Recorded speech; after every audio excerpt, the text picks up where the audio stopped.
ஒரு பரலோக காட்சியை இந்த ஐஸ்வர்யா அவன் பார்க்குறான். அந்த பரலோகத்தில் யார் உட்கார்ந்து இருக்கிறது? ஆபிரகாமும் இருக்கிறான், அவனுடைய மடியிலே லாசரு இருக்கிறான். ஏன் தெரியுமா? ஆபிரகாம் செல்வந்தனா இருந்தாலும் சொந்த வீடு கட்டாம இருந்தான்.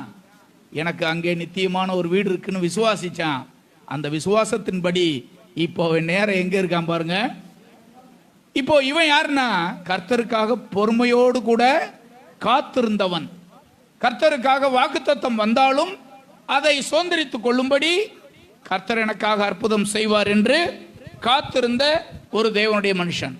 கர்த்தருக்காக பொறுமையோடு கூட காத்திருந்தவர்களை கர்த்தர் ஆசீர்வதிக்காமல் விட்டவரே அல்ல.